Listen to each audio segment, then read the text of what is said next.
বিড়াল পালা সত্যি সত্যি খুবই একটি ধৈর্যের ব্যাপার। যারা বিড়াল পালে বা যে কোনো প্রাণী পালে তারা আসলেই তাদের অনেক ধৈর্যের এবং ব্যাপার একটা আছে। আর একটা হচ্ছে ভালোবাসা, প্রাণীকুলের প্রতি যে একটা ভালোবাসা, সেটারও একটা ব্যাপার আছে। তো যাই হোক, আমি এই বিড়ালটি নিয়ে এসেছি 4 দিন হয়েছে। তো ওকে আমি প্রথমে পটি করার জন্য বালু দিয়েছিলাম এক কর্নারে। তো সেটা দিয়ে সে খুব ইজিলি অ্যাকসেপ্ট করেছে, সেখানে সে পটি এবং পি করতো। তো অন্যত্র মাঝে মধ্যে পি করে দিত, মানে। তো যাই হোক, আমি প্রথমে একটু হেজিটেশনের মধ্যে ছিলাম, আমি বিড়ালটা কি পালতে পারবো কি পারবো না।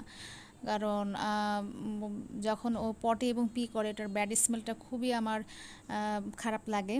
যাই হোক, একবার ভাবলাম যে বিড়ালটা কি কাউকে হ্যান্ডেল করে দিব কি দিব না। এখানে দেখে আমার মেয়ে আবার খুবই মন খারাপ করে। তার সাথে বিড়ালের খুবই একটি ভাব হয়ে গিয়েছে, তার সাথে খেলা করা খুব ইজিলি সময় কাটে। এখন আর কি করার, বিড়ালের জন্য কিছু কেনাকাটার জন্য একটি দোকানে গেলাম, ক্যাট শপ।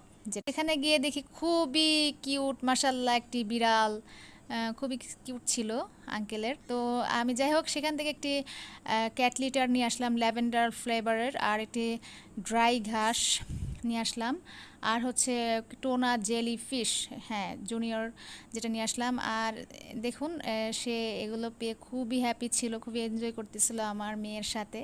তো সবাই আমার জন্য দোয়া করবেন এবং আমার বিড়ালের জন্য দোয়া করবেন, আমি যেন খুবই ধৈর্যের সাথে বিড়ালটি পালতে পারি এবং খুবই যত্নের সাথে। সবাই আমার জন্য দোয়া করবেন এবং আমার বিড়ালের জন্য দোয়া করবেন। আসসালামু আলাইকুম।